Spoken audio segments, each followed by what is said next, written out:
कला जो सभी के अंदर किसी न किसी रूप में मौजूद है, बस उसे पहचान कर एक सही आकार देने वाला कलाकार के नाम से जाना जाता है। Hi everyone, my name is Tanisha Srivastava और मैं Anu Sachan. Welcome to our YouTube channel गपशप होना। आज के हमारे इस वीडियो में एक ऐसे शख्स मौजूद है, या कहूँ कि ऐसे कलाकार हमारे साथ है जो अपने किरदारों के जरिए लोगों के दिलों में जगह बनाते हैं। तो आइए स्वागत करते हैं नमन दीक्षित का। नमस्कार सर, सबसे पहले आप हमें अपने बारे में बताइए और हमारे दर्शकों को बताइए कि आप क्या करते हैं। ठीक है, नमस्कार। मेरा नाम नमन दीक्षित है और मैं टीम थिंक थिएटर ग्रुप का फाउंडर एंड डायरेक्टर हूँ। हमारी टीम थिंक मतलब पिछले 4 वर्षों से कानपुर में थिएटर कर रही है। कानपुर में नहीं, मतलब पूरे यूपी में थिएटर कर रही है और अपने थिएटर के माध्यम से और अपने जितने भी हमारे आर्टिस्ट हैं उनके माध्यम से हम अपने समाज को एक अच्छा मैसेज देने के लिए कोशिश करते हैं। और हमारे थिएटर में जितने भी नाटक हम करते हैं वो समाज से जुड़े जो भी मैसेज होते हैं उन पे ही हम काम करते हैं। जैसा कि आपने बताया कि आप थिएटर्स वगैरह करते हैं, तो इस जर्नी की स्टार्टिंग कैसे हुई? आपको किस चीज़ ने इंस्पायर किया इस आर्ट फॉर्म से जुड़ने के लिए? देखिए, थिएटर का क्या सीन है, मतलब इसमें इंस्पायर ऐसा कुछ नहीं है। स्कूल डेज़ की बात है, जब हम मतलब हमारा फ्रेंड सर्कल था तो उसमें क्या रहता था कि थोड़ा सा नेचर भी रहता है। हमारा नेचर थोड़ा जॉली था, तो हंसी मजाक करना और मतलब टीचरों के साथ थोड़ा हंसी मजाक, बच्चों के साथ कुछ अलग मतलब लोगों को अलग दिख जाता था। जैसे साथ में बैठे हैं तो कुछ पंचेस मार दिए तो जो लोगों का अट्रैक्ट करता था, 4 लोग हंसने लगते थे और कुछ हरकतें भी ऐसी थीं। तो स्कूल्स में भी प्ले वगैरह होते थे, शेक्सपियर के प्ले होता था हमारा, एज यू लाइक इट वगैरह, मैकबेथ, तो उसमें भी हम पार्टिसिपेट करते थे। फिर जब मैं स्कूल से बाहर निकला तो मेरे कुछ फ्रेंड्स वगैरह लोगों ने सजेस्ट किया हमें कि आप मतलब थिएटर कुछ है तो आप थिएटर ज्वाइन करो। उसमें क्या रहता है कि आप स्टेज शोज करने को मिलेगा, बहुत सारी चीज़ें, एक्टिंग सीखने को मिलेगी। जब थिएटर मतलब हम भी ये सोचते थे कि थिएटर मतलब होता है जो हम लोग मूवी हॉल जाते हैं मूवी देखते हैं, बोलते हैं कि थिएटर चला। हाँ, तो हम ये सोचते थे कि थिएटर मतलब वो। फिर जब हम वहाँ पहुँचे, जब क्राइसिस कॉलेज में अग्रज पांडे सर हैं, मोहित बरुआ जी, उनका इप्टा थिएटर ये पृथ्वीराज कपूर जी ने इसकी मतलब नींव रखी थी। तो आपने क्राइसिस ज्वाइन किया था? क्राइसिस कॉलेज में थिएटर ज्वाइन किया हमने। सिर्फ थिएटर के लिए गए थे? हाँ, सिर्फ थिएटर के लिए। मतलब वहाँ पे थिएटर होता था, मतलब क्राइसिस कॉलेज में नहीं, मतलब क्राइसिस कॉलेज के अंदर एक शाम को क्लासेस लगती थी थिएटर की, उन्होंने जगह ले रखी थी मतलब वहाँ के ग्राउंड में। तो वहाँ पे हम लोगों ने मैं गया, रिहर्सल करी हमने। पहला दिन तो इंट्रो पार्ट था, इंट्रो वगैरह दिया। तो उनको पहले दिन भी ज़्यादा आर्टिस्ट नहीं थे कानपुर में और थिएटर का इतना स्कोप भी नहीं है कानपुर में। पहले हुआ करता था बहुत टाइम पहले, तो अब इतना स्कोप नहीं है। तो 2016 की बात है जब हम गए तो उनको एक चीज़ बड़ी अच्छी लगी इंट्रो में। तो बहुत सारे 4-5 आर्टिस्ट खड़े थे, तो उन्होंने सबने अपना इंट्रो दिया। तो उनको मेरे अंदर एक चीज़ अच्छी लगी कि मेरी आवाज़ में बेस था काफ़ी, मतलब अच्छा। तो थिएटर के लिए कि आपकी आवाज़ में बेस होना बहुत ज़रूरी है। हाँ, थोड़ा सा बेस, इसलिए तो उसके लिए एक्सरसाइज वगैरह होती है। आप पेट से बोलना सिखाते हैं कि बेस रहे डायलॉग डिलीवरी करते समय, क्योंकि थिएटर में रहता है ना कि आपको ऑडियंस का कोई पता नहीं किधर भी कितनी पीछे बैठी होती है और कोई माइक तो होता नहीं है। तो उनको ये चीज़ अच्छी लगी कि इसका बेस अच्छा है। तो उन्होंने कहा कि तुमको हम स्टार्टिंग क्या करो। तो प्ले की रिहर्सल चल रही थी हड़प्पा हाउस, तो ये थोड़ा इंटरेस्टिंग है। तो दूसरा ही दिन था मेरा, तो उन्होंने हमें एक सीन दिया। उसमें था कि जैसे प्ले स्टार्ट होगा तो उस प्ले के स्टार्टअप में, जैसे नहीं गांव में जब कोई चीज़ें महाराजा कुछ अनाउंस करते थे तो अपने जो उसके जो महाराजा के सैनिक होते थे तो पूरे गांव में जाते थे, सुनो सुनो सुनो, इस शहर में, आपके दरबार में, आपके राज्य में ऐसा कुछ होने वाला है। तो ऐसे ही एक छोटा सा एक कैरेक्टर हमको मिला था। तो रिहर्सल चलती थी, मैं देखता था। तो उसमें से एक कैरेक्टर था, मेंटल कैरेक्टर था उसी प्ले में। तो जो थोड़ा सा मेंटल था, बॉडी भी मतलब बॉडी से भी वो अबनॉर्मल था और उसका दिमाग भी थोड़ा कम था। तो कोई एक लड़का था यश, मुझे याद है उसका नाम, वो कैरेक्टर वो कर नहीं पा रहा था। वो मतलब उसको क्योंकि ऐसे होना, जी बाहर निकालना, मतलब आपके थूक निकल रही है बाहर और आंखें भी टंगी हुई हैं, ऐसा कैरेक्टर था। तो वो कर नहीं पा रहा था। तो फिर उसके बाद हुआ ये कि सर ने कहा नमन तुम ट्राई करो, और हमसे वो पहली बार में हो गया जैसा वो चाहते थे। जैसा मतलब पूरा, अगर आपने सपूत पिक्चर देखी होगी अक्षय कुमार और सुनील शेट्टी की, तो उसमें जॉनी लीवर का कैरेक्टर है अब नॉर्मल, एकदम सेम वैसा था एज इट इज़। तो उनको पसंद आ गया, तो उन्हें पसंद आ गया तो उन्होंने कहा नमन तुम यही करोगे। तो दूसरा ही दिन था जब हमें कैरेक्टर भी मिल गया, तो वो हमको मिल गया। फिर उसके बाद रिहर्सल्स हुई, प्ले स्टार्ट हुआ। तो प्ले इतना अच्छा हुआ कि मतलब मतलब मेरे कैरेक्टर की बहुत तारीफ़ हुई, बहुत ज़्यादा तारीफ़ हुई। कहीं ना कहीं फिर सर ने भी बोला कि नमन तुम्हारे इस कैरेक्टर वजह से प्ले में 4 चांद लग गए। वो पहला प्ले था मेरा, और पहला ही हमने हाथ से रोल था हमारा। कॉमेडी प्ले था। हाँ पहले था, वो कहते हैं first impression is the last impression. तो सबसे पहला मतलब उसका रिस्पॉन्ड बहुत अच्छा था। ऐसा रिस्पॉन्ड था कि जब पेरेंट्स मेरे पास आ रहे थे और ये तो मेरे तक पहुंच नहीं पा रहे थे, क्योंकि जब ऑडियंस निकल रही थी तो सब हमसे मतलब हाथ मिला रहे थे। बहुत अच्छा था, बहुत यूनिक है। उसकी फ़ोटो भी लगी हुई है हमारे यहाँ वॉल पे। बहुत अच्छा कैरेक्टर, मतलब एक्सपीरियंस बहुत अच्छा था। तो यहाँ से जर्नी स्टार्ट हुई। ऐसे हमने थिएटर किया और बहुत सारी चीज़ें सीखने को मिली। फिर मैं जाना थिएटर क्या होता है, उसके बाद से फिर आगे चीज़ें कंटिन्यू करते रहे। आप जैसे एक्ट करते हैं तो आपके दिमाग में कहाँ से आता है कि अब मुझे इस टॉपिक पे एक्ट करना है तो जिससे ज़्यादा से ज़्यादा लोगों को मैं कन्वे कर सकूँ? देखिए टॉपिक का तो है, ये चीज़ें ऐसे थिएटर करता है तो थिएटर में रहता है कि कोई भी चाहे वो कॉमेडी प्ले हो, कैसा भी प्ले हो, तो आप प्ले करते हैं हम लोग। बट मेरे टीम थिंक जो है हमारा, जो हम थिएटर करते हैं, जो हम प्ले करते हैं, वो हमारा सिर्फ एक मोटे है। क्योंकि देखिए एक चीज़ है, अगर आप आर्टिस्ट हैं तो आप जाहिर सी बात है सोसाइटी से थोड़ा हट के हैं, अलग हैं। आपके पास कुछ टैलेंट है जो आप जो सोसाइटी उससे थोड़ा हट के काम कर रहे हैं। हाँ, आप लोग आपको देखना पसंद कर रहे हैं, आपके काम को देखना पसंद कर रहे हैं। तो हमने सोचा कि यार अगर लोग, हम आर्टिस्ट हैं तो हम अच्छी चीज़ में काम करें, मतलब अच्छे मैसेज दें लोगों को। क्योंकि देखिए आप कॉमेडी तो हर जगह हो रही है, सब कुछ हो रहा है, तो अपने प्ले के माध्यम से अच्छा काम करें, लोगों को अच्छा संदेश दें। तो सिर्फ हमारा यही मोटो है कि हम अपने प्ले में जो समाज में जो बुराइयां हैं, बहुत सारे टॉपिक्स हैं, जो यूथ है, जो हमारा यूथ के लिए हमारे लिए क्या फ़ायदा है, और भी बहुत सारे एनजीओज़ काम कर रहे हैं। तो जैसे कि डिप्रेशन पे हम काम करते हैं, ड्रग अब्यूज़ उस पर काम करते हैं, वीमेन एम्पावरमेंट पे काम करते हैं, और ऐसे बहुत सारे सिर्फ सामाजिक मुद्दों पे काम करते हैं। कोई मतलब साथ में आपका फ्रेंड सर्कल में या कोई आता हो कि नहीं भाई इस टॉपिक पे कुछ एक्ट करो, ऐसे कोई सजेशंस मिलते? हाँ बहुत आते हैं सजेशंस। तो अब जैसे कोई प्ले जैसे मैं किसी प्ले पे गया तो वहाँ पे कुछ लोग बैठे हैं, तो उन्होंने मुझे कुछ टॉपिक बता दिए कि नमन आप इस पे करिए। अब जैसे वुमेन एम्पावरमेंट करते तो लोग बोलते हैं यार मैन के लिए भी कुछ करो, आदमी के लिए कुछ करो। बहुत लोग कहते हैं। हमारे भैया बैठे हैं, ध्रुव भैया, वही उन्होंने हमसे बोला कि यार लड़कों के लिए भी कुछ करो, लड़कियों के लिए चीज़ें होती हैं। और सही बात है, कहीं ना कहीं अगर आप देखेंगे तो लड़कों की कोई बात नहीं करता, कोई बात नहीं करता। ये बात कहने की बातें हैं, हम लोग अभी हम लोग बोल रहे हैं। अगर आप भी कहीं जाओगे तो लड़कियों की चीज़ें, मतलब बहुत सारी चीज़ें, लड़कों के बहुत टॉपिक्स हैं, रील्स में देख लेते हैं हम लोग, बस उतनी देर के लिए खुश हो जाते हैं। तो सोच रहे हैं अब कि लड़कों पे भी हम लोग कुछ करा जाए, उन पे मतलब हाँ आने वाले टाइम पे लड़का, हाँ पक्का ये पूरा सोच कर रखा है हमारी टीम ने कि एक अच्छा प्ले मतलब लोगों को मतलब इंस्पायर करे कि चीज़ है। क्योंकि प्ले में रहता है ना कि आप जो देखते हैं, क्योंकि आप ओरली सुन रहे हैं, किसी से जुबानी सुन रहे हैं तो वो मज़ा नहीं आती जब तक आप कोई चीज़ सामने दृश्य देखें ना। हम मूवी देख के आते हैं तो हम लोग को सालों साल याद रहती है, वो थोड़ा माइंड सेट रहता है। और विजुअल्स हम लोग को ये है कि ह्यूमन माइंड में विजुअल्स जल्दी बिल्कुल और परफॉर्मेंस भी ऐसी रहती है। हम लोग की परफॉर्मेंस में थोड़ा दम रहता है। जितने हमारी टीम से सब अच्छे, मतलब बहुत ही अच्छे एक्टर्स हैं। तो रियलिस्टिक दिखाने के लिए हम लोग एकदम पूरा एक सीन है, अभी मैंने एक कास्ट सिस्टम उन्होंने प्ले किया था, तो उसमें एक लड़के को ज़मीन में गिराना था, तो उसको बहुत तेज पटक दिया था। एक हमारी अनुराग एक है हमारी टीम में, सीनियर आर्टिस्ट है, तो उसने उसको बहुत तेज रियलिस्टिक दिखाने के लिए बहुत तेज पटक दिया था। मैं नहीं कह रहा हूँ कि ये सही है, कोई कहने कि इसमें आर्टिस्ट को लग सकती है, मगर होता है मतलब इन सब चीज़ों में, चाहे फिल्म हो जाता है, आपको रियल करने के लिए कुछ चीज़ें करनी पड़ती हैं। जैसे हमारा क्राइम अगेंस्ट वुमेन प्ले, तो उसमें जो एसिड सीन है, तो वो ऐसे उसमें एसिड डालता है कि लगता है रियल है।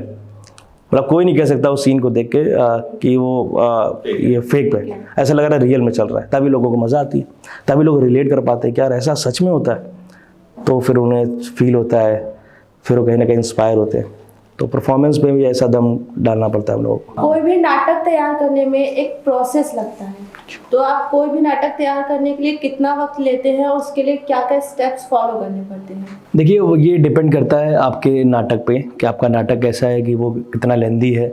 जैसे कि कुछ नाटक होते हैं जो थिएटर प्ले होते हैं, वो 1-1 घंटे के, 1.5 घंटे के होते हैं।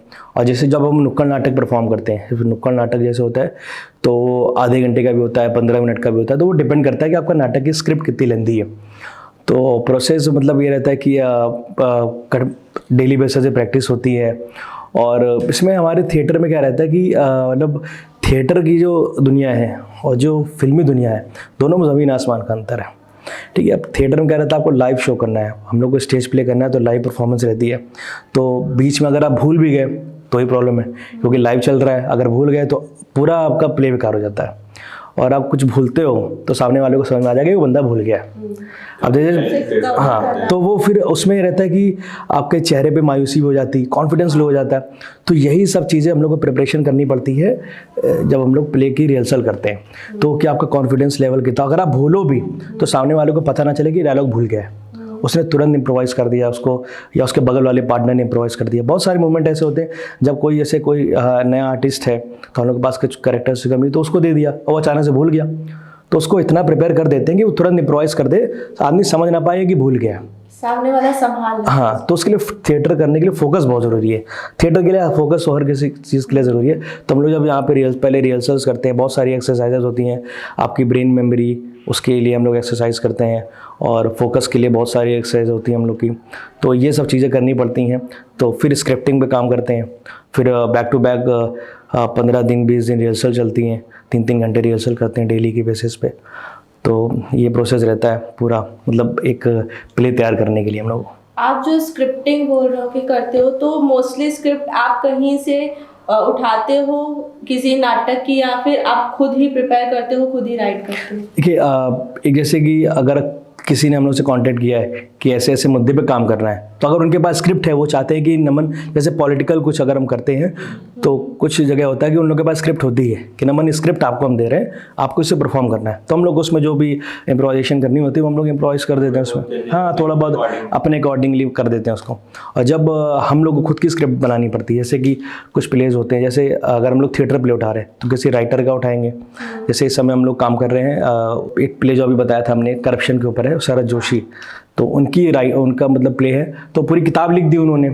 तो उस किताब के अकॉर्डिंग हम पढ़ेंगे, उस पर स्क्रिप्ट करेंगे, उसमें छाटेंगे कैसे क्या करना है उसको पूरा, तो वो सब चीज़ें रहती है। हाँ हाँ, अब कुछ टॉपिक्स पे जैसे काम करना है, जैसे टॉपिक्स इन द सेंस की डिप्रेशन पे काम करना है, तो मुझे पता है कि मुझे यहाँ पे डिप्रेशन काम करना है, तो मैं फिर स्क्रिप्ट बनाता हूँ, डायलॉग्स लिखता हूँ, नरेशंस लिखता हूँ, सीन्स लिखता हूँ। पहले तो सारी स्क्रिप्ट हम ही लिखते थे, बट अब क्या, मेरे कुछ आर्टिस्ट हैं जो मतलब टीम में हैं, तो वो लोग स्क्रिप्ट लिख देते हैं, और बाकी टीम वर्क भी रहता है। जैसे कभी आज ही कॉल है, परसों शो करना है, बहुत कम टाइम है, तो पूरी टीम बैठती है, तो पूरी टीम बैठ के डिस्कस करती है, स्क्रिप्ट बनाती है। आसान हो जाता है। हाँ, तो काम आसान हो जाता है, अच्छा रहता है। तो अब तो हम लोग का मतलब, अब तो ऐसा रहता है कि हम लोग की स्क्रिप्ट मतलब 15-20 मिनट बन जाती है स्क्रिप्ट, और उन लोग का भी फ़ायदा होता है, क्योंकि वो लोग अब उन लोग के इसमें क्या होता है, इस प्रैक्टिस में उनके 3 फ़ायदे हो रहे हैं, स्क्रिप्टिंग भी कर रहे हैं, डायरेक्शन भी कर रहे हैं, और एक्ट भी कर रहे हैं। तो 3 चीज़ इनकी मतलब पूरी इंप्रूव हो रही हैं। अच्छा, अभी आपने कहा कि आप करप्शन पे अभी एक प्ले कर रहे हो, तो जब आप करप्शन पे करो, करप्शन एक ऐसा टॉपिक है जो पॉलिटिशियंस होंगे या फिर जो करप्ट ऑफिसर्स होंगे, आप परफॉर्म करोगे तो जाके वहाँ ज़रूर कोई ना कोई ऐसा होगा जो आपको डराने की कोशिश करे या फिर कुछ करे। तो ऐसा आपके साथ कभी पहले हुआ है कि आपने कोई टॉपिक उठाया हो और आपसे कहे कि भाई तुम्हें ये टॉपिक नहीं करना चाहिए? हाँ, बहुत सारे टॉपिक्स ऐसे हैं, क्योंकि टीम थिंक हमारी जो है वैसे मुद्दों पे काम ही करती है। हाँ, कि जो लोग बात करना पसंद नहीं करते, इसलिए हमारा नाम भी है थिंक, जो ऐसे मुद्दे जो आपको सोचने पे मजबूर कर दे। मतलब कास्टिज्म, जातिवाद, एक हम लोग ने मुद्दा उठाया था, तो उसके प्ले हम लोगों ने किए थे।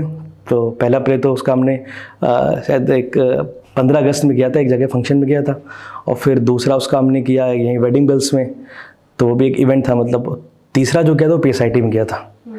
तो जो PSIT में किया, वहाँ पे था फार्मा सेक्टर का सारा डिपार्टमेंट, तो वो पूरा हटके था, मतलब वो हटका था।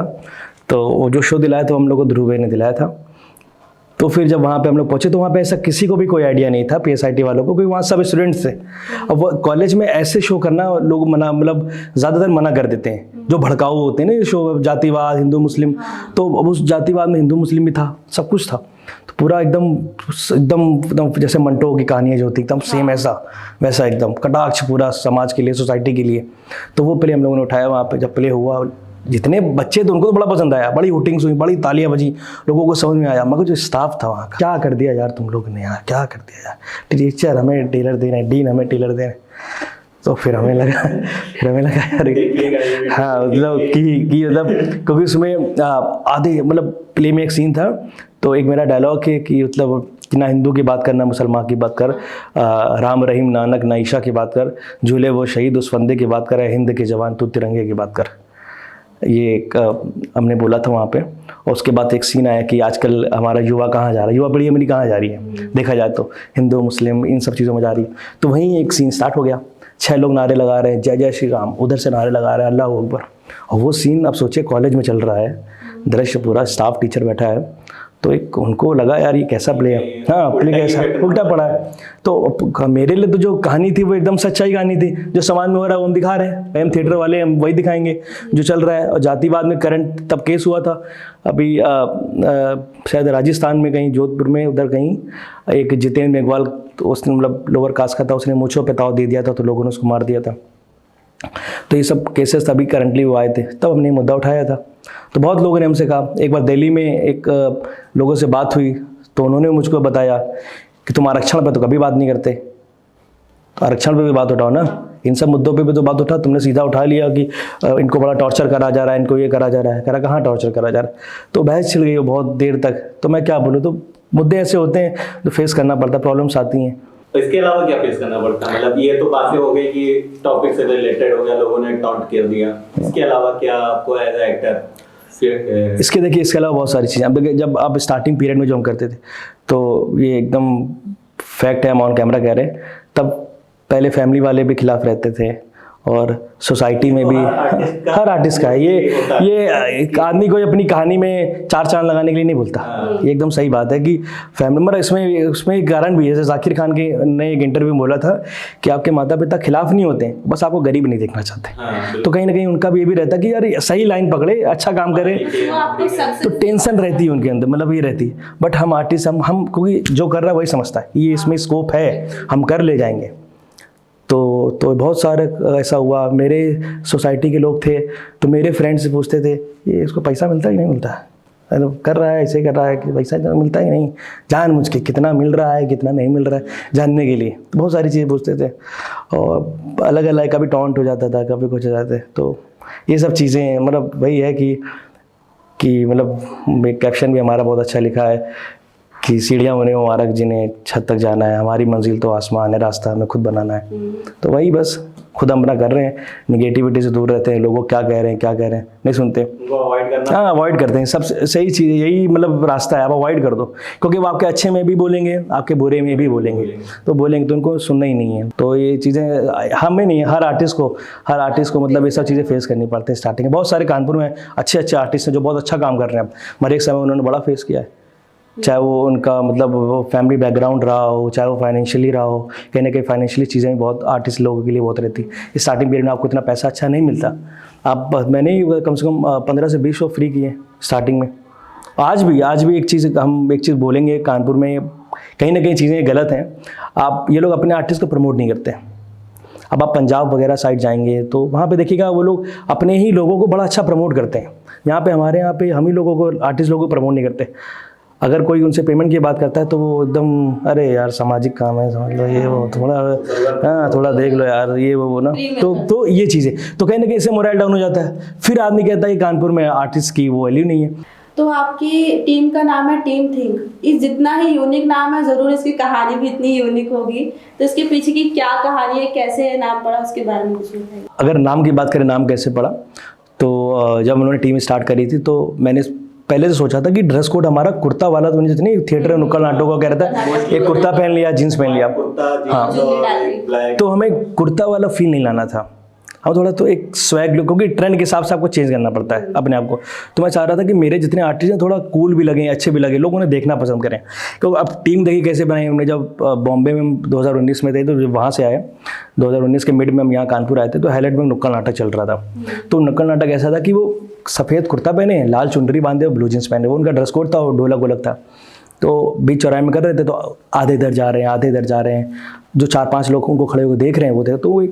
तो कहीं ना कहीं हम आर्टिस्ट हैं तो हमको बुरा लगा कि अगर यार वो लोग परफॉर्म कर रहे हैं तो कम से कम आप उनको देखो तो वो कुछ किसी मुद्दे पे परफॉर्म कर रहे होंगे। आप ही लोगों के लिए आए तो लोग जा रहे हैं, उन्हें अवॉइड कर रहे हैं, करें। तो सबसे पहले हमने सोचा कि कानपुर में नुक्कड़ टीम ऐसी बनाएंगे, लोग उसकी वैल्यू करेंगे, आर्टिस्ट की वैल्यू करेंगे। तो उसको हमने क्या करा, मतलब थोड़ा सा मॉडिफाई करके उसको हमने ऐसा कर दिया कि हम उसको नुक्कड़ में परफॉर्म कर सकते हैं और स्टेज में भी परफॉर्म कर सकते हैं। जहाँ भी जाते मेरे की डिमांड रहती है कि आप वहाँ पे ऑडियंस गैदरिंग करिए, साउंड सिस्टम लगाइए। हम लोग ऐसे ही करेंगे, हम लोग नुक्कड़ मतलब नीचे रोड पे करेंगे, साउंड सिस्टम नहीं लगे, मगर आप अनाउंसमेंट के लिए साउंड सिस्टम वहाँ पे रखिए, लोग देखें, लोग सुने, वहाँ पे अट्रैक्ट हो, ऐसा रहे। तो ये चीज़ हमने करी तो लोगों को पसंद आया। जब हमने पहला नाटक किया था तब तो बहुत अच्छा हुआ था। पहला नाटक हमारा, उसके पीछे भी कहानी है, मतलब बड़ा मुश्किल से हुआ, मगर हुआ तो बड़ा अच्छा हुआ, तालियां बजी, बहुत ताली बजी। तो फिर एबी वायरल एक यूट्यूबर हैं, अगर आप लोग जानते हैं, फेमस हैं, तो वो जब ऊपर आते रैपिंग करते हैं तो वो हमारे यहाँ थे, वो गेस्ट थे, तो जो भी वहाँ पे कंपनी थी तो उसके वो ब्रांड एम्बेसडर भी थे। तो वो स्टेज पे आए तो उन्होंने पूछा कि टीम ने बहुत अच्छा परफॉर्म किया, मतलब मज़ा आई, मैं इनको आगे अपनी रैप में मौका दूंगा। तो उन्होंने ये सब चीज़ें कमिटमेंट किया था। फिर उन्होंने बोला आपकी टीम का नाम क्या है, तो हमारी टीम का कोई नाम नहीं था। तो नीचे एक शख्स बैठे थे, तो उन्होंने अपने एनजीओ का नाम बता दिया कि ये लोग इस एनजीओ से हैं। तो तब कुछ नाम नहीं था, तो जब उन्होंने हमसे पूछा तो हम भी कुछ पूरा एकदम चुप हो गए, तब नाम ही नहीं था पहले शो में। फिर जब हम लोग टी शर्ट्स लेके आए थे, तो मेरा फ्रेंड आर्यन, हम लोग टी शर्ट लेने गए थे कि ब्लैक टी शर्ट और ब्लू जीन्स, तो मॉल में गए सबके लिए टी शर्ट लेने, तो ब्लैक टी शर्ट सबके लिए उठाई हमने। तो एक टी शर्ट में थिंक लिखा हुआ था, तो वो एक रखी है, मॉल में तो 4 रखी रहती है, पेयर में रखी रहती है, 1 2 3 4 रखे, तो चारों में थिंक लगा था। तो फिर यार अचानक से लगा कि क्यों ना सबकी एक ही तरह की ले लें, और नाम भी अच्छा है थिंक। और फिर उसने हमको बोला यार क्योंकि थिंक है मतलब सोच, और तुम्हारे टॉपिक्स भी सब ऐसे ही हैं, तो बहुत अच्छा मैच कर रहा है। तो ये एकदम ये नॉर्मल ऐसे ही नाम रख गया। तो फिर टीम थिंक ही रख दिया। वही टी शर्ट मैंने सबको पहना दी, सबको वही टी शर्ट पहना दी, और सीधा थिंक और नाम ही हो गया टीम थिंक। जैसे कि हम कोई भी काम करते हैं तो उसका फीडबैक बहुत ज़रूरी है, क्योंकि वो आगे चल के हमको मोटिवेशन एक तरह से देता है कि और अच्छा अगली बार करेंगे, थोड़ा और अच्छा फीडबैक आएगा। तो आपको किस तरह से फीडबैक मिलते हैं, या ऐसा कोई फीडबैक जो आपके लिए बहुत दिल को छू गया? बिल्कुल देखिए, एक आर्टिस्ट के लिए सभी जानते हैं, हम जितने भी आर्टिस्ट हैं हम सब जानते हैं कि आर्टिस्ट के लिए फीडबैक बहुत ज़रूरी है। फीडबैक से अच्छा फीडबैक हम लोग को आगे के लिए मोटिवेशन देता है। अगर कुछ सीख दे रहे हैं, कुछ वो लोग कमियां बता रहे हैं, तो वो भी हम लोग को मोटिवेशन देता है कि इसको आगे में सही करना है, उस चीज़ को हम लोग जो गलतियाँ हैं वो आगे में सही कर लेंगे। तो कभी कभी कुछ फीडबैक्स बहुत अच्छे आते हैं, मतलब मोस्टली हम लोग जब प्ले करते हैं तो बहुत अच्छे फीडबैक्स आते हैं, क्योंकि जब एंड मोमेंट पे जब प्ले ख़त्म होता है तो कुछ हमारे नाटक ऐसे होते हैं बहुत सेंसिटिव, जो दिल को छू जाते हैं। तो जितने भी लोग ऑडियंस बैठे रहती है, सबके आंखों में मतलब आंसू रहते हैं, तो क्योंकि उन्हें वो चीज़ जो हम दिखाना चाह रहे हैं वो चीज़ उन्हें मतलब टच हुई, वहाँ तक उनके दिल तक छुई वो नाटक हमारा। हाँ, वो चीज़ फील हुई, हाँ, मतलब वो और रिलेट कर जाते हैं। और फिर जब ऑडियंस जितनी है, जब खड़े होकर स्टैंडिंग ओवेशन देती है, तो वो हम लोगों के लिए बहुत अच्छा रहता है कि मतलब कि लोग सुकून मिलता है कि यार लोगों को बहुत पसंद आया हमारा नाटक, जो हम चाह रहे थे वो लोगों को तक पहुंचा, और वो लोग जो उन्होंने देखा वो आगे भी मैसेज पहुंचाएंगे। क्योंकि जब आदमी रिलेट करता है ना, तो जब हम कोई अच्छा मूवी देख के आते हैं तो हम बाहर भी बताते हैं कि भाई यार वो ज़रूर देखना, बहुत अच्छी थी। तो जब हम कोई बढ़िया संदेश देते हैं लोगों को तो उन्हें पसंद आता है, तो फिर वो लोग आगे भी उसको शेयर करते हैं कि यार ये चीज़ थी, ये एक्चुअली कम होनी चाहिए, ख़त्म होनी चाहिए, ये चीज़ें अब नहीं होनी चाहिए। तो वो चीज़, वही सब हम लोग का असली फीडबैक है।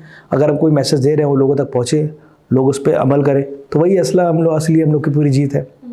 तो ये रहता है, और बहुत रहता है, बहुत सारे मोमेंट ऐसे रहते हैं जब कभी कभी होता है मम्मी पापा बैठे होते हैं तो उनकी आंखों में आंसू होते हैं, जब तालियां बजनी होती हैं तो उनको देख के फिर भावुक हो जाते हैं, मतलब कि आंसू उनके हैं। तो वो फिर हम लोग, मेरे भी बहुत टाइम ऐसा, बहुत सारे ऐसे प्ले थे कि लास्ट मोमेंट में मेरे आंसू आ रहे हैं, कि ऑडियंस का जब प्यार मिलता है और जब आपके सब माता पिता के आगे बैठे हों, उनके भी आंखों में आंसू, तो वो भी फिर नहीं रुकते, फिर वो इमोशंस नहीं रुकते, तो फिर हमारे भी आंखों में आंसू आ जाते हैं। जितने मेरी टीम वाले हैं, उस चीज़ की काम करने की खुशी भी होती है। हाँ, खुशी होती है कि यार लोगों को पसंद आया। एक सबसे अच्छा सुकून ये मिलता है कि हम लोग की मेहनत रंग लाई, लोगों को वो चीज़ पसंद आई, जो हम लोग की मेहनत रहती है एक कमरे के अंदर जो हम लोग प्रैक्टिस करते हैं, वो लोगों को पसंद आ रही है, तो वो चीज़ें सुकून देती हैं। वो फीडबैक बहुत पैसों से बहुत ज़्यादा है, बहुत ज़्यादा है। देखिए, पैसा क्या है, आदमी कमा रहा है, ठीक है, हर आदमी कमा रहा है, कमा लेगा, सब कुछ है, पर रिस्पेक्ट कमाना मतलब बहुत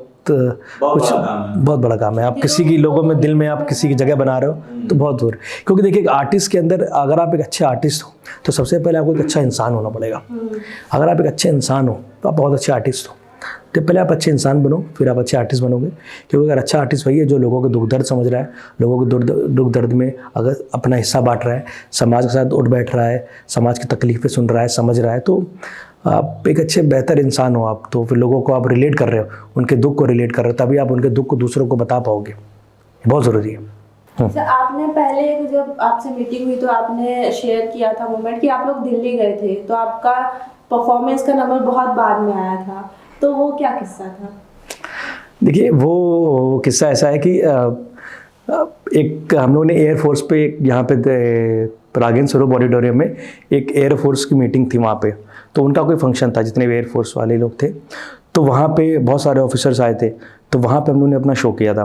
तो वहाँ पे एक शख्स थे, उनका नाम नहीं लूँगा मैं किसी का भी, तो उन्हें बड़ा पसंद आया, तो उन्होंने हमें बुलाया अपने पास, तो उन्होंने हमें एक कमिटमेंट किया कि नमन मैं तुम्हारा शो दिल्ली में कराऊंगा। तो पूरी टीम बहुत खुश, क्योंकि नए नए हम लोग टीम बनाए थे और बड़ा दिल्ली जाने का मौका मिलेगा, इतने बड़े बड़े ऑफिसर्स रहेंगे, अधिकारी रहेंगे वहाँ पे, सब थे, तो बड़ा अच्छा लगा। तो पूरी टीम दिल्ली गई, पहले बहुत रिहर्सल्स किया, उन्होंने उसके लिए नई टी शर्ट्स प्रिंट करवाई, सिर्फ पहले थिंक था, फिर उसके बाद पहली टी शर्ट वही थी जो हमने प्रिंट कराई थी, जब टीम थिंक और नाम सबके नाम लिखे थे। दिल्ली गए वहाँ पे, तो मेरे मम्मी पापा भी आए थे, स्पेशली मेरा शो देखने दिल्ली आए थे। तो बैठे हम लोग वहाँ पे, ऑडिटोरियम गए, नंबर आया, सुबह वहाँ पे गए, बड़ा अच्छा लग रहा था, पूरा कैंट एरिया था, सारे ऑफिसर्स थे, सारे एयरफोर्स के थे, नेवी के थे, सब बड़ा मतलब अलग ही माहौल था। जनरल जी डी बख्शी आए हुए थे, मतलब बहुत सारे, राजनाथ जी थे, बहुत मतलब एक अलग ही मूवमेंट था वहाँ पे, गूज़बम्स टाइप के, और परफॉर्मेंस हो रही थी, बड़ा अच्छा लग रहा था। तो टाइम बीतता गया, हम लोग का नंबर ही नहीं आ रहा, नंबर ही ना आया। लंच हो गया, लंच के बाद फिर हम लोग बड़ा वो है, नंबर ही ना आया, और मम्मी पापा भी आए बड़े बैठने, और फिर एक समय आया कि 3-4 बजे कुछ ओवर होना था, सारी ऑडियंस चली गई, सारी ऑडियंस घर चली गई, और हम लोग लास्ट में बैठे रहे, और गुस्सा और रोना, हम बहुत रोए, सामने वहीं बैठे थे, तो उनको देख के बड़ा रोना आ रहा था कि बेचारे इतनी दूर से आए हमारा शो देखने और शो नहीं हो रहा, तो एक अलग रोना। इतनी मेहनत, पूरी टीम ने इतनी मेहनत करी, हर एक टीम के बच्चे ने मेहनत करी, इतना कुछ उम्मीद लगा के हम लोग आए थे, तो बैठे नहीं हुआ। तो फिर क्या हुआ, सारे ऑफिसर्स लोग थे, तो फिर उसमें एक हुआ, तो कहते हैं कि मेहनत करी तो रंग ज़रूर लाएगी, कहीं ना कहीं ऐसा नहीं होता कि अगर ऊपर वाला तो है सब देखता है ना, आपकी मेहनत बेकार नहीं है। उस दिन हम मान गए थे कि मेहनत आपकी कभी बेकार नहीं आती, आप मेहनत करो, बेकार कभी जानी ही नहीं है, भले टाइम लगेगा। तो सब चले गए, पूरी ऑडियंस चली गई, पूरा ऑडिटोरियम खाली हो गया था। तो एक टीम में लड़का है हमारे आदर्श, वो हर्षल पांडे, मतलब वो गुस्सा गया, उसने अपना फ़ोन तोड़ दिया गुस्से में। अब वो भी मतलब पूरी गुस्सा भी था, रोना था, इतनी दूर से आए थे, हमें शो नहीं मिल रहा, तो उसने अपना फ़ोन तोड़ दिया। सब लोग एक दूसरे को समझा रहे हैं, मैं भी बहुत रो रहा था, मेरे में आंखों में आंसू था, तो सब हमें समझा रहे हैं। टीम गुस्सा हो गई, टीम करी अब हम शो नहीं करेंगे, अब होगा भी तो हम नहीं करेंगे, पहली बात होएगा क्या, ऑडियंस ही नहीं, कहाँ करोगे। तो हमने मन में सोचा यार नहीं यार, अब कानपुर खाली, आज जाने से अच्छा कुछ तो करके जाओ, कम से कम कुछ फोटो दिखाने लायक तो। वैसे क्रिटिक्स बैठे हुए हैं, बड़े गए थे दिल्ली, कहाँ किया शो, वैसे ही इतने लोग बैठे हुए, तो बड़ा डगमगा गया सीन वहाँ पे। फिर एक शख्स आया वहाँ के, जो मैनेजमेंट डिपार्टमेंट कहते हैं, वो उनके आइडेंटिटी कार्ड में मैनेजर लिखा हुआ था, तो वो हमारे पास आया, कह रहे हैं बेटा तुम लोग यहाँ कैसे बैठे हो। तो हम लोग कहा सर हम लोग का शो करना था, तो हम लोग का नंबर नहीं आया। और फिर सब कह रहे हैं कौन सा शो था तुम्हारा, हमने कहा सर ये टॉपिक बताया। तो उन्होंने लिस्ट मंगवाई, तो उन्होंने लिस्ट देखा, लिस्ट में हमारा नाम ही नहीं था, टीम थिंक का नाम ही नहीं था। तो कह रहे बेटा आपका तो इसमें नाम ही नहीं है। कह रहे कौन लेके आया आपको, तो हमने वो भी बताया, तो उनको बुलाया गया, तो वो उनके पास कोई जवाब ही नहीं था। कह रहे अरे हमने कोशिश करी, तो उन्होंने बहुत डांटा कि जब आपको कंफर्म नहीं था तो आपने इस टीम को कानपुर से यहाँ बुलाया है, इतने दूर से आपने उनको यहाँ बुलाया शो करने के लिए, तो उन्होंने उनको डांटा। फिर एक सरदार जी आए, और वो ऑफिसर वगैरह रहे होंगे, बड़े मतलब मस्त मौजियल टाइप के थे। तो वो आए, तो उन्होंने क्या हो गया बच्चों, यहाँ पे क्या कर रहे हो तुम लोग, कैसा क्या सीन है। तो उन्होंने बताया मैनेजर ने कि सर इन लोग का ऐसा होता है, ऐसा सीन हुआ इनके साथ। कह रहे ऐसा अच्छा ऐसी बात है क्या। तो बाहर गए, तो उन्होंने क्या किया, जितने लोग बाहर थे सबको अंदर बुलाया, 3-4-5 रो उन्होंने पूरी, जितने सब सारे अधिकारी बैठे थे, सारे ऑफिसर, सारे जितने लोग थे, एयरफोर्स के, नेवी, सब ऑफिसर्स उन्होंने बैठा दिए। उन्होंने कहा बेटा जाओ स्टेज पे करो जाके शो। फिर हम लोगों ने शो किया वहाँ पर, पूरी जान लगा थी, गुस्सा भी था, एक आदमी, मतलब लड़कियों की आवाज़ एकदम, मतलब सब गुस्सा, नरेशन, जो डायलॉग डिलीवरी सीन, सब जान एकदम लगा दी। अरे उससे ज़्यादा मतलब दम लगा दिया, एकदम दम लगा दिया, रो भी रहे साथ में, डायलॉग भी ले रहे हैं। और जब प्ले ख़त्म हुआ, मतलब फिर फिर वो जो माहौल बना वहाँ पे, तालियां पे तालियां, मतलब लोग पूरा ऊपर। वहाँ से उसके बाद हम लोग उसी जगह से 8 शो लेके आए थे, उसी जगह से कुछ 8 ऐसे कुछ समथिंग थे, उसी जगह से मतलब बहुत सारे शो लेके आए थे। और फिर सब लोग ने, सिर्फ हमें, पूरी टीम के लिए, किसी के लिए वहाँ पे नहीं हुआ था, पूरी टीम के लिए जितने वहाँ पे अधिकारी थे सब लोग ऊपर आए। ऊपर सब लोगों ने ग्रुप फ़ोटो ली, फ़ोटो भी पड़ी हुई है, वो फ़ोटो हमारे सोशल मीडिया पे और हमारे वॉल पे लगी हुई है। तो वो मोमेंट आज भी याद है, पूरी टीम को याद है, बड़ा अच्छा मोमेंट था वो। वो लगता है, वो हमें लगता है कि मूवमेंट अच्छा हुआ, हम लोग के साथ हो गया, क्योंकि ये भी एक बहुत बड़ा फेस था हमारी टीम की लाइफ का, बहुत बड़ा फेस था।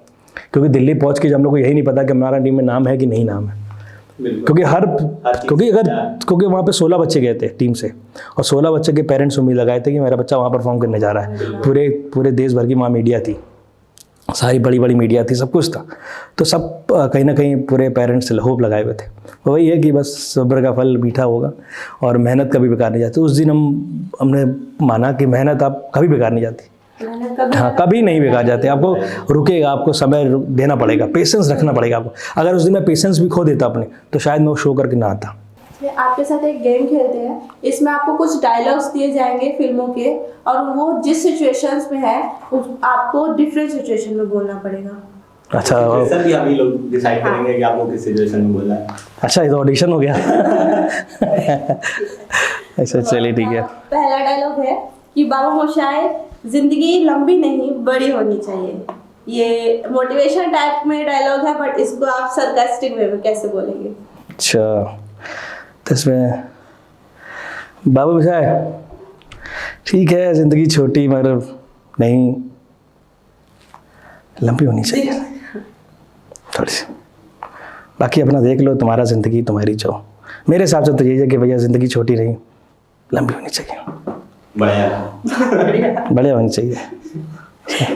अच्छा, दूसरे डायलॉग कि एक चुटकी सिंदूर की कीमत तुम क्या जानो रमेश बाबू, हर औरत के सर का ताज होता है। तो एक वो एंग्री में मतलब कोई लाउडर वाला, कोई लाउडर हो सकते हैं ना। हाँ। सीन से क्या, बाबू मोशाय,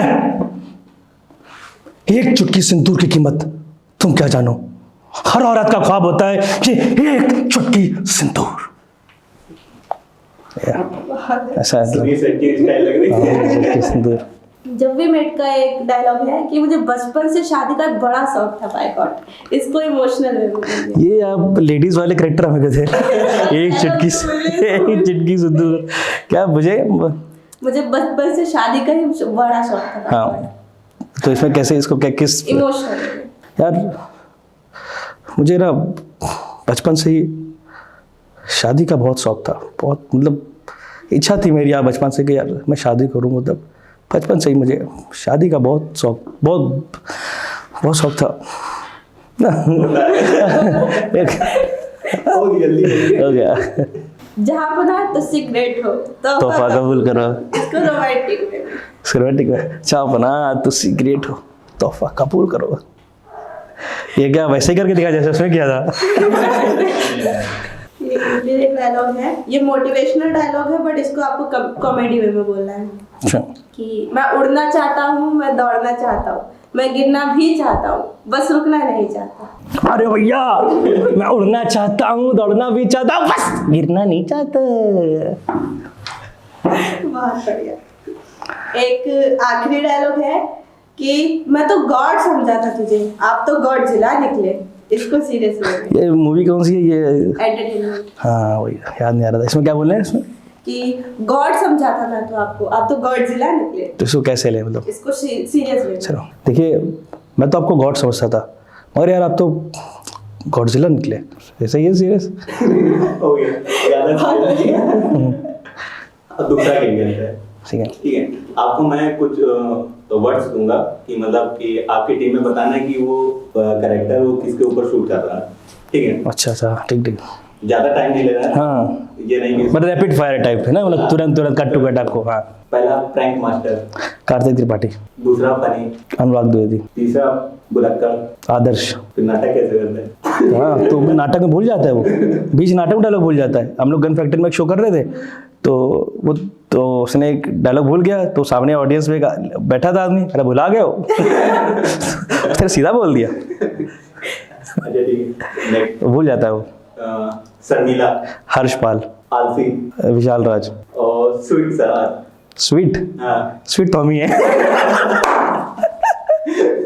अच्छा, आपने बोला था कि आपकी कामयाबी में आपके दोस्तों का बहुत बड़ा रोल है, तो आपके वो दोस्त कौन है और आपके लिए दोस्ती के क्या मायने हैं? देखिए, ये फील्ड में स्टार्टिंग बताएं तो सबसे बड़ा रोल तो जो रहा है इस फील्ड में मुझे लाने का, मेरे घर में मेरी मौसी का, मेरे मामा का, उन्होंने बहुत सपोर्ट किया है हमेशा। मौसी, मेरे मामा, मेरे भाई, दीदी, इन सब लोगों ने बहुत सपोर्ट किया है कि इस लाइन में जाओ। फिर उसके बाद जो सपोर्ट रहा है वो दोस्ती का रहा है।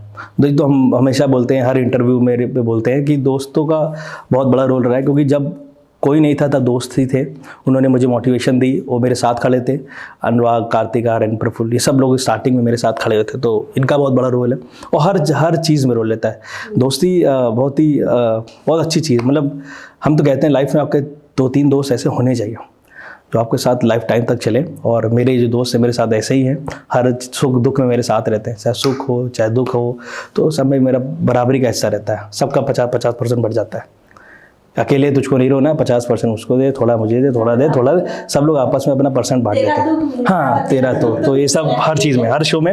मैं यहाँ तक कि किसी शो में अगर मेरा जैसे एक फ्रेंड अनुराग वो नहीं जाता तो बड़ा अंदर से, कोई भी मेरा, अगर इन चारों दोस्तों में कोई एक नहीं जा रहा किसी शो में, तो एक अंदर से मोरल ऐसे ही डाउन हो जाता है कि यार तुम लोग चलो, यार तुम लोग चलो, चलना पड़ेगा, चलोगे तो एक मोटिवेशन बना रहता है। तो ये दोस्ती का बहुत बड़ा वो, तो सभी बहुत बड़ा रोल है इन लोगों का, हर कामयाबी में, हर चीज़ में बहुत बड़ा रोल है।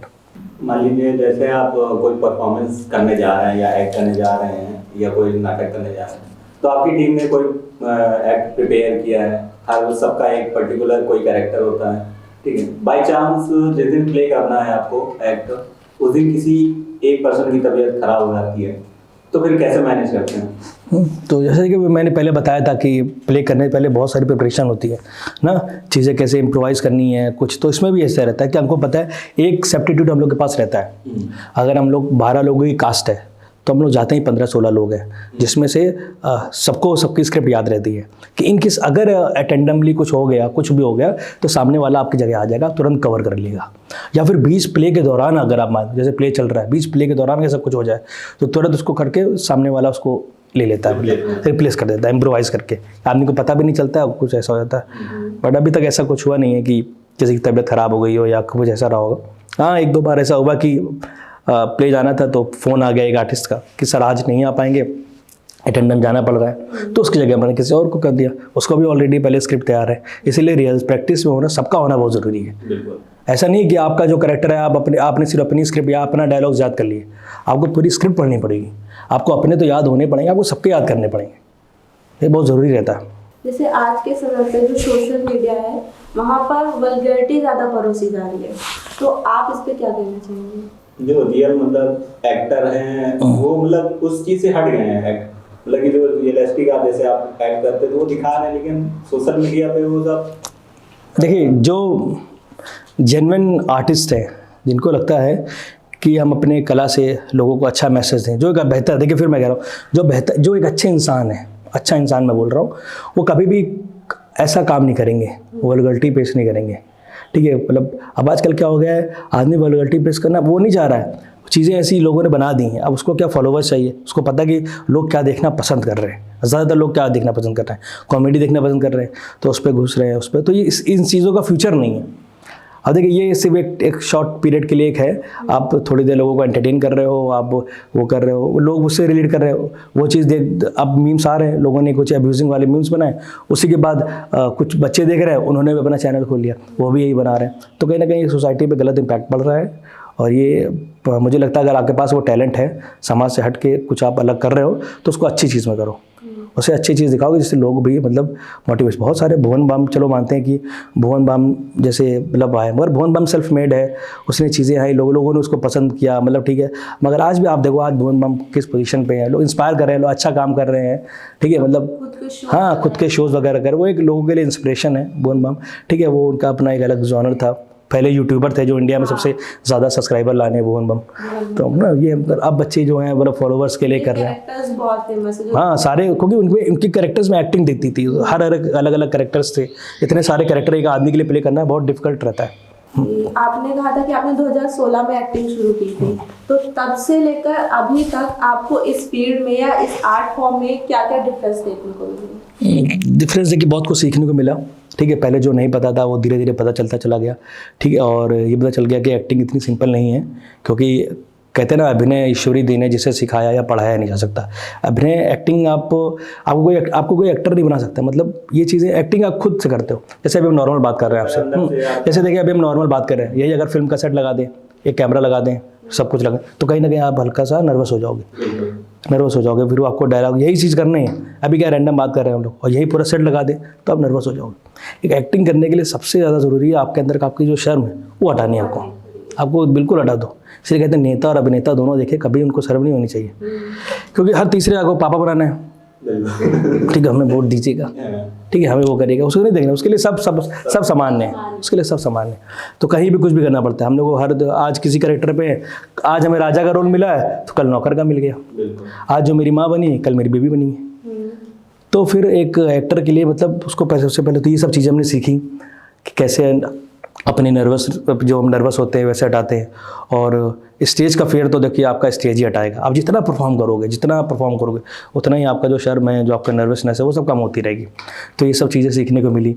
और बहुत सारी जो गलतियाँ करते थे जैसे बोलने में, ठीक है, डिक्शन मुझे नहीं पता था, थिएटर से मैंने डिक्शन सीखा, ठीक है, बहुत सारी चीज़ें हैं। जैसे नॉर्मल आदमी ज़िंदगी ये सब बोलता रहता है, तो ये सब एक छोटा सा एग्जाम्पल है। आप बताएगा कि बेटा ज़िंदगी नहीं जा होता है, ज़िंदगी होती है, ठीक है, जिद नहीं जिद होती है। तो ये सब चीज़ें सिखाई गई, ये सब डिक्शन सीखा। किताबें नहीं पढ़ते थे पहले, अब किताबें पढ़ने लगे। जैसा आपने बोला कि किताबें पढ़ना बहुत जरूरी है, तो आपके अकॉर्डिंग किताबें लाइफ में क्या रोल निभाती हैं? ये किताबें रोल क्या मतलब आपको नॉलेजेबल बनाती है। अब किताबें अब जैसे क्या किस टाइप के चेंजेस आपके अंदर? अब देखिए बुक्स तो सभी को पढ़ना चाहिए। अब उसके कौन सी किताब पढ़ता है। अब जैसे कोई बिजनेस में जाना चाहता है तो उस हिसाब से किताबें पढ़ता है। अब देखिए हम लोग क्या गूगल देख लेते हैं, सोशल मीडिया देख लेते हैं, तो उसमें ज़रूरी थोड़ी कि आपको जो ज्ञान मिल रहा है वो पूरा ज्ञान मिल रहा है और वो पूरा 100% सही हो, ठीक है। उसको तब यूज़ करना चाहिए जब आप क्रॉस चेक कर रहे हो उसको, जब आपको क्रॉस चेक करना है कि हाँ ये चीज़ सही है कि नहीं है। अब ज़रूरी नहीं कि जो नेट में चीज़ें दिखी गई हैं वो एकदम सही है। तो आदमी किताब पढ़ता है कि उसको पूरा ज्ञान मिलता है उस चीज़ से रिलेटेड। जैसे हम एक्टिंग करते हैं तो मुझे पता है कि मुझे कौन कौन सी किताबें पढ़नी है, मुझे कौन कौन से राइटर्स पढ़ने हैं, कौन कौन से थिएटर हैं जिन्होंने प्ले लिखे हैं। बहुत सारे ऐसे राइटर्स हैं, मुंशी प्रेमचंद हैं, ठीक है, भीष्म साहनी हैं, मंटो हैं, और रामधारी सिंह दिनकर जी हैं, रविन्द्रनाथ टैगोर। तो ये सब किताबें हम पढ़ते हैं।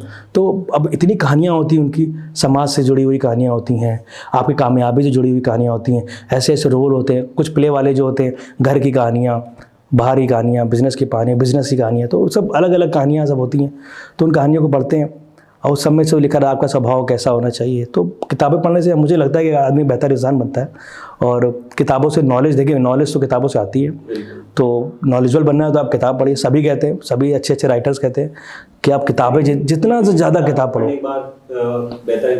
कैरेक्टर में भी चेंजेस आ जाते हैं। हाँ बिल्कुल आता है, एक सादगी आ जाती है। एक सादगी आप अगर आप अच्छी किताबें पढ़ रहे हो, मन से पढ़ रहे हो, तो एक सादगी मतलब एक आपके अंदर एक पर्सनालिटी एक अलग दिखती है, एक चीज़ अलग देते हैं आप, एक अलग। हाँ एक देखिए दो माहौल होता है। एक आदमी होता है कि हर समय बाहर हंसी मजाक मतलब अपनी लाइफ को सीरियस नहीं ले रहा है। जब वो पढ़ना चालू करता है, चीज़ें पढ़ रहा है तो उसको अपने आप में मतलब अंदर से उसको चेंजमेंट आने लगता है एकदम। जो थिएटर लाइफ होती है वो रियल लाइफ से कितनी डिफरेंस होती है? देखिए थिएटर लाइफ और रियल लाइफ दोनों में क्या है, ज़्यादा अंतर नहीं है। देखिए समाज की जो परछाई है वही तो हम थिएटर में दिखा रहे हैं, समाज का जो आईना है वही थिएटर क्या है, कुछ नहीं।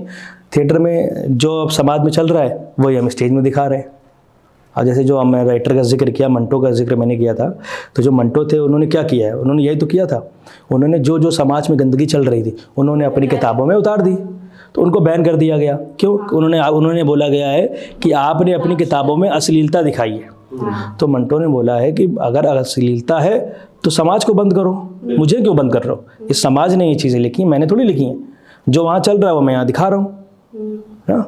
तो आप मंटो में देखेंगे तो ये सब चीज़ें बताई गई हैं। एक बड़ा अच्छा मोनोलॉग भी है कि मतलब मुझे अभी याद नहीं आ रहा, बड़ा मतलब अच्छा मोनोलॉग है कि मुझ में जो बुराइयाँ है वो मतलब मेरी बुराइयाँ नहीं है, वो समाज की बुराइयाँ हैं। आगे चल के आपको एक्टिंग को लेके और आपकी टीम को लेके क्या गोल्स हैं? देखिए यही है गोल्स, मतलब तो ये एक तरीके से ड्रीम है हमारा कि हमारी टीम ऑल ओवर इंडिया जानी जाए अपने काम से, अपने नाटकों से, ठीक है। तो आज हम यहाँ थिएटर करते हैं, जल्दी हम लोग को मौका मिले हम लोग पृथ्वी थिएटर में अपने नाटक लेके वहाँ पे जाएँ। यही हमारा टीम का गोल भी है और इसमें हम लोग लगे हुए हैं, पूरी मेहनत से लगे हुए हैं।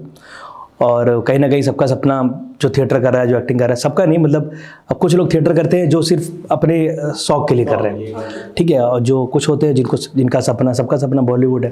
तो हम लोग का सपना भी यही है कि बॉलीवुड जाए, एक अच्छे एक्टर बने। क्योंकि हीरो वाला तो कोई सीन नहीं है, ना हमारी ऐसी पर्सनालिटी है और ना हम चाहते हैं हीरो। एक अच्छा एक्टर बनना चाहते हैं कि अच्छे एक्टर के रूप में हम एक अच्छे एक्टर के रूप में हम जाने जाएँ, लोग हमारे काम को मतलब अच्छा कहें, और ये कोशिश लगी हुई है।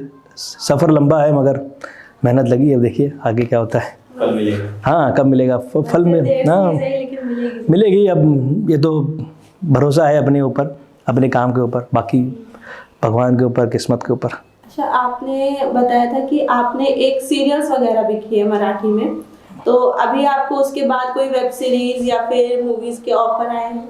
अरे ऑफर आने वाली बात तो वो हो गई जब आप एक बहुत अच्छे कलाकार हो, आप वो काम कर रहे हो। या किसी सीरियल के ही नहीं नहीं नहीं, ऐसा कुछ नहीं। वो तो वो वाली बात हो गई कि आप बहुत अच्छे हो, आपको लोग बहुत जान रहे हैं, तो आपको ऑफर आ रहे हैं। अभी तो हम भाग रहे हैं खुद कि भाई कहीं से जुगाड़ लग जाए, कहीं से काम मिल जाए। क्योंकि जब हमने सांभा जी करते थे तो 2019 की बात है, हमने मराठी सीरियल था सांभा जी, तो वो हमने किया था। तो वो मराठी में था, तो मेरी डबिंग होती थी, मतलब कोई और करता था, मतलब मेरी आवाज़ नहीं होती थी, बट मेरा कैरेक्टर रहता था।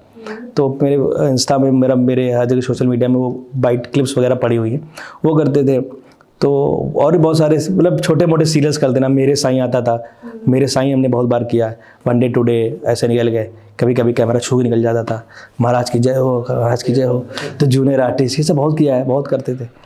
तो मतलब अच्छा रोल सांभा जी में ही मिला था हमको। उसके बाद से मतलब फिर बॉलीवुड से, मतलब बॉलीवुड क्या, बॉम्बे से इधर आ गए। टीम हमारी बहुत अच्छी चल गई, तो टीम में पूरा ध्यान, अभी तो पूरा टीम में ही ध्यान है, थिएटर में पूरा ध्यान है। और थिएटर स्टार्टिंग से कर रहे हैं। दिल्ली में थे तो भी थिएटर किया, बॉम्बे में थे तो भी थिएटर किया, आज भी थिएटर ही कर रहे हैं, आगे भी थिएटर ही करते रहेंगे।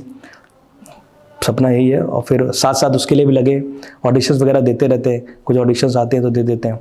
अभी देखिए क्या होता है, टच फुट। अभी ये पहले कहना भी नहीं सही रहता है। अब मैंने हाँ, थिएटर बहुत ज़रूरी। मैं थिएटर करता हूँ, हमेशा करता रहूँगा। अब पहले वाली बात बताया, मैंने बाला साहब ठाकरे में काम किया था, मुझे बहुत अच्छा रोल मिला। नवाजुद्दीन सिद्दीकी के साथ सीधा फ्रंट मेरा था, सीधा फ्रंट। गांव वाले अपनी समस्या लेकर जाते हैं ठाकरे साहब के पास, तो नवाजुद्दीन उसमें बाला साहब ठाकरे जी का रोल कर रहे थे। तो हमें कैरेक्टर अच्छा मिला था, बहुत बढ़िया कैरेक्टर था। मगर हुआ क्या, कुछ नहीं, सीन मेरा एडिट हो गया। मगर तब बचपना बहुत अच्छा उबल रहा था, तो खबर मिली, सबको गाने लगे हम, अपने दोस्तों में, घर में, हर जगह गा दिया। यहाँ तक कि अपने यहाँ पे गा दिया, यहाँ पे गाया। एक हमारे कुलदीप भैया हैं, वो बहुत सपोर्टिव है, उन्होंने बहुत सपोर्ट किया मीडिया लाइन में, तो उन्होंने भी भेज दिया मीडिया वाला। वो घर आ गया मीडिया वाला, उन्होंने पूरा मेरा ले लिया। अब अगले दिन फ्रंट पेपर में छपा, कानपुर का शहर का लड़का बाला साहब ठाकरे में नजर आएगा। बस जब सब कहते नजर ही नहीं आया, उसमें सीन एडिट हो गया। अब वो एडिट हो गया, सीन एडिट हो गया। अब जो मेरे बहुत सीन एडिट होते हैं, मतलब कम से कम 15-20 सीन एडिट होते हैं, तो उसमें एडिट हो गया। सब मेरे दोस्त गए देखने, सब आए यार, फ़ोन कर रहे हैं, कह रहे कहाँ थे यार, तो हमने कहा नहीं दिखे क्या, तो कहाँ थे, हमने कहा नहीं दिखे भाई, क्या बताए। तो किस्मत नहीं था, वो नहीं आया। तो मगर आ जाते तो फिर बहुत अच्छा रहता, मगर कटी एडिट हो गया। वो दुखती नस पे हाथ रख दिया आपने, बस ऐसा रहता, मतलब चीज़ें हैं, फेस करनी पड़ती हैं।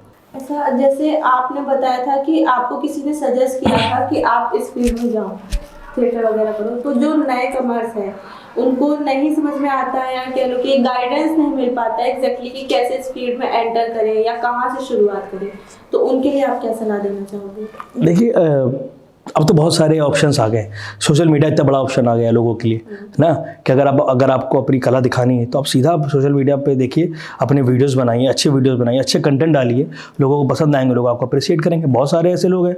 अब देखिए, अब क्रिएटर का एक ज़माना आ गया है, क्रिएटर ना, तो अब लोग बहुत अच्छे अच्छे कंटेंट डालते हैं, तो सीधा लोगों ने कास्ट कर लेते हैं। बस यही है कि अब दो चीज़ें हैं। अब आदमी क्या चाहता है, आदमी मेहनत करना नहीं चाहता।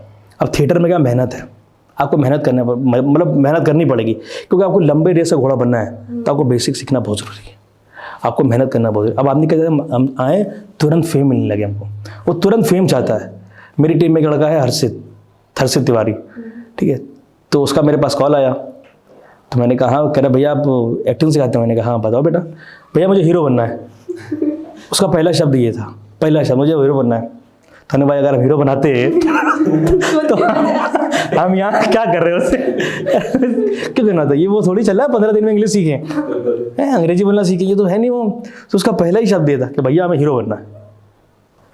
तो हमने कहा हम क्या बोले, तो हमने कहा बचपना है अभी, तो हमने कहा बेटा ठीक है आप आ जाओ, मतलब थिएटर वगैरह बताते। फिर आया, वो भी एकदम बैठा, तो बचपना उसके अंदर था, तो फिर उसको बताया, आज देखिए आज अच्छा काम कर रहा है, थिएटर पे जुड़ गया, तो वही बहुत मतलब थिएटर में अच्छा काम करता है, बढ़िया बन रहा है, वो चीज़ हट गई उसके अंदर। अब उसको क्या कर रहा है पूछो, एक अच्छा एक्टर बनना है। तो आज का इंटरव्यू खत्म करने से पहले आपसे आखिरी सवाल पूछना चाहूँगी कि आप सोशल टॉपिक्स ही सबसे ज़्यादा उठाते हो जो लोगों को जागरूक कर सके, तो इस इंटरव्यू के थ्रू आप उन लोगों को कुछ मैसेज देना चाहोगे? देखिए, मैं यही मैसेज दूंगा, सबको दूंगा, और हमेशा ये देता हूँ कि अगर आप किसी काम को करते हो या भी कोई भी किसी भी क्षेत्र में जाते हो, चाहे वो स्पोर्ट्स की फील्ड हो, चाहे वो एक्टिंग की फील्ड हो, चाहे वो बिजनेस की फील्ड हो या पढ़ाई का क्षेत्र हो, कोई भी क्षेत्र में आप काम करते हो, तो उस पर मन लगा करिए, पेशेंस रखिए और उस पर फोकस रखिए। और सबसे पहले अपनी काम की रिस्पेक्ट करिए। तो देखिए, अगर आप अपने काम की रिस्पेक्ट करेंगे तो काम उल्टा आपको रिस्पेक्ट देगा। आप वो उसको मतलब, क्योंकि बहुत ज़रूरी है अपनी काम की रिस्पेक्ट करना। अब कुछ लोग होते हैं अपने काम की रिस्पेक्ट नहीं करते, जैसे मेरा आज भी है। आज भी हम कोई भी शो करेंगे तो सबसे पहले अपने जितने भी अवार्ड्स हैं सबके पैर छू के जाते हैं, अपनी टीम की इस फर्श के पैर छूते हैं, क्लास के पैर छूते हैं, सबके, वो जो मेरा टीम थिंक का उधर मेरा बोर्ड लगा है उसके पैर छूते हैं, क्योंकि मैं अपनी काम की रिस्पेक्ट करूँगा तभी मुझे काम वापस मुझे वो रिस्पेक्ट करेगा। तो काम की रिस्पेक्ट करिए अपने, उनको पूजिए, हमेशा पूजिए, और अपने माता पिता की रिस्पेक्ट करिए, वो बहुत ज़रूरी है। संदेह कहते हैं, हम हमेशा बोलते हैं कि अगर आपकी 80% मेहनत है और 20% लगा, अगर किस्मत कहीं रुक रही है तो वो आशीर्वाद जो आपका है वो कहीं ना कहीं आपको ऊपर पहुंचा देता है। वो जो किस्मत अटक रही है वो आपको ऊपर पहुंचा देता है। तो आज भी हमने जितने भी शो किए, 200 से ऊपर शो किए, कोई भी ऐसा शो नहीं गया कि जिसमें हमने माता पिता के पैर छू के ना गया। ऐसे भी छूते, रोज़ कहीं भी जाना छूना होता है, मगर हम जब भी कोई अच्छा काम करने जाते हैं, अपना परफॉर्मेंस देने जाते हैं, तो हमेशा आशीर्वाद लेते हैं, हमेशा लेते हैं और काम को अपने पूछते हैं। तो यही कहूँगा कि अपने कोई भी क्षेत्र में काम करें तो अपने काम की रिस्पेक्ट करिए। अपने काम का कहीं अपमान हो रहा है तो अपमान मत होने दीजिए कभी। मतलब कहीं आपको लगता है कि आपके इस काम का कहीं अपमान किया जा रहा है, तो जो कर रहा है वो उसकी अलग उसके संस्कार हैं, मगर कहीं आपको ऐसा लगा कि मेरा काम का अपमान हो रहा है, वहाँ से तुरंत हट जाइए, क्योंकि अपने काम आपको जो ऊपर पहुँचा रहा है उसकी कभी आपको डिसरिस्पेक्ट नहीं करनी चाहिए। तो नमन जी, आपने बहुत ही अच्छे से सारे सवालों का जवाब दिया, तो बहुत ही सहजता से, बहुत अच्छा लगा आपसे बात करके। तो दोस्तों, ऐसे ही इंटरेस्टिंग वीडियो के लिए जुड़े रहिए हमारे साथ। मिलते हैं तब तक अगले वीडियो में। Till then, tata, bye bye. और जाते जाते सब्सक्राइब का बटन दबाना मत भूलिएगा। Thank you.